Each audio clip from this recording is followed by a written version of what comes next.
এখন এত বেশি ব্যস্ত থাকি যে ব্যস্ততার কারণে আমি ঠিকমতো ভিডিও দিতে পারতেছি না আপনাদের মাঝে। আমি এর আগে কিন্তু রেগুলার ভিডিও দিছি।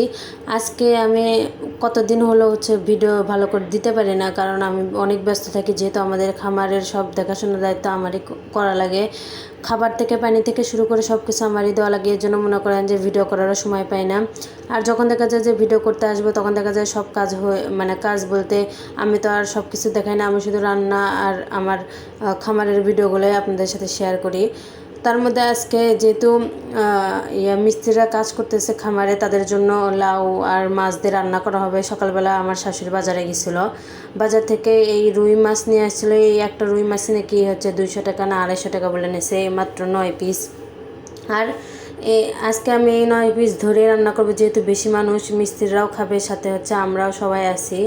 এই জন্য এই পুরাটা মাছে আজকে রান্না করব। বড় একটা লাউ রান্না করতেছি, লাউটা ভালোই কচি ছিল, তাদের জন্য আজকে এটা রান্না করব। আরও অন্যান্য রান্নাও বাকি আছে, একটা রান্নাও শেষ করিনি। সকালবেলা খাবার টাবার দিয়ে আসে তাদের দুপুরের খাবারের আয়োজন করতেছিলাম। এখানে তাদের জন্য শুধু লাউ দিয়ে মাছ দিয়ে এখানে বেড়ে ফেলতেছে আমার শাশুড়ি। আমার শাশুড়ি বললো যে তাদের তরকারিটা বেড়ে দিই, কোনটা কোনটা দিবে না দেবে। আর তাদেরটা দেওয়ার পরে এখানে পাটের শাক ভাজি করছিলাম। আর এরপরে সাথে ছিল সাদা ভাত। আগে থেকে ভাতগুলো বেড়ে রাখছি যাতে পরে ঝামেলা পোয়াতে না হয়, কারণ আমি দেখা যায় যে ভাত হয়ে যাওয়ার পরেই গরম ভাতই বেড়ে রাখছি। এরপরে আমাদেরগুলোই দেখেন পাতিলের মধ্যে রেখে দিছি, আমাদেরটা গরমই থাকবে তাদের জন্য। সাথে আমার শাশুড়ি এখানে মাছের ডাল না মুসুরের ডাল রান্না করছে, আর আমি আমার হাজব্যান্ডের জন্য দুধটা গরম করে নিছি, কারণ আমার হাজব্যান্ড এখন যেহেতু অসুস্থ, তাকে প্রত্যেকটা দিন 1 গ্লাস করে দুধ দিতে হয়। আর শাক ভাজি করতেছিলাম এখানে, এটা সবুজ শাক, আমার শাশুড়ি নিয়ে আসছিলো। এটাও করতেছি, কারণ অল্প তরকারি দিয়ে তো আর আমাদের হবে না সবারই, এই জন্য সবুজ শাকটা আমি ভেজে নিলাম। আর এই ডাটিগুলোও কিন্তু একদম নরম ছিল, এই জন্য ডাটি সহ আজকে শাকটা আমি ভেজে নিলাম। এরপরে একটা লোক মধু নিয়ে আসছিলো, একবারে খাঁটি মধু। ওই মধুটা এত বেশি খাঁটি, চাক থেকে শুধু নিয়ে আসছে, আর সাথে সাথে আম্মু ওগুলো কিনে নিল।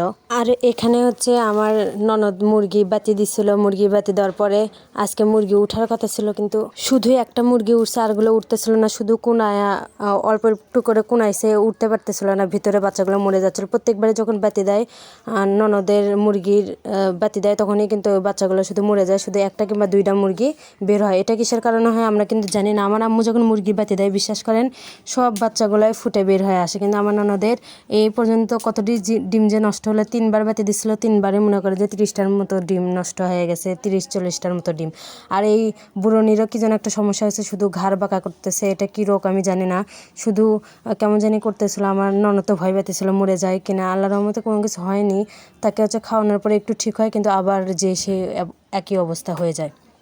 এরপরে আমার শ্বশুর তো সে শুধু এই খামার নিয়ে পড়ে আছে, খামার তৈরি করতেছে। আজকে যেহেতু খামারের টিন লাগে দেখতে গেছে, পরে যে ফাঁকাগুলো ছিল টিনের নিচ দিয়ে, ওগুলো আজকে রাতের বেলা এখন 10টা বাজে গেছে, দেখেন সে পূরণ করতেছে, বলতেছে এদিক দিয়ে পাখি বের হয়ে যাবে। আর এগুলো কিন্তু পরিষ্কার এখনও করিনি, কালকের দিনে আমি পরিষ্কার করবো। এখন যেহেতু রাত, এখন তো আর পরিষ্কার করা যাবে না। এরপরে যেহেতু আমার হাজব্যান্ডের পরের দিনই জন্মদিন ছিল, জন্মদিনের কথা আমি একদমই ভুলে গেছিলাম কাজের চাপে। আর পরে আমার হাজব্যান্ড আমাকে বলতেছিল যে আজকে আমার জন্মদিন। আমি তো শুনে অনেক খুশি হয়েছিলাম, কিন্তু এক দুঃখ পাইলাম যে তাকে জন্মদিন আগে উইশ করতে পারলাম না, কারণ এত বেশি কাজের চাপের মধ্যে থাকি, একদম কোনো কিছু মনে থাকে না। তাই ভাবলাম যে কি আর করবো। তা আমার শাশুড়ি এখানে বলছিলাম যে খাসির মাংস আনতে, তা খাসির মাংস এনে দিয়েছিলো। ওইটা দিয়ে আমার হাজব্যান্ড বলতেছিল আরেকদিনের মতো করে আমাকে একটু মাটন বিরিয়ানি রান্না করে দাও, ঘরের মশলা দিয়েই, বাইরের কোনো মশলা ইউজ করিনি আমি এখানে। শুধু এর আগে রান্না করছিলাম, তখন নাকি তার কাছে অনেক বেশি স্বাদ লাগছিল। সে বললো যে ঘরে থাকা সব মশলা দিয়ে তুমি এই মাটন বিরিয়ানি রান্না করে দাও। তা বিশ্বাস করেন ঘরে থাকা মশলা দিয়ে যে এত বেশি মজা হবে আমরা ভাবতেও পারিনি। পরে সব কি যেন পানি দিয়ে মশলার মধ্যে সব কিছু দিয়ে কষিয়ে, চাউলটা কষিয়ে, এরপরে পানি দিয়ে যখন বলক আসলো, তখনই মাংসগুলো দিয়ে ভালো করে নেড়ে চেড়ে এখন দমে দিয়ে রাখবো কিছুক্ষণ। সাথে কিছুটা পেঁয়াজ বেরেস্তা দিয়ে দিলাম, যাতে গন্ধটা ফ্লেভারটা ছুটে যায়, কারণ যেহেতু কোনো মশলা দেওয়া হয়নি, এই জন্য ফ্লেভারটা অনেক বেশি দরকার ছিল।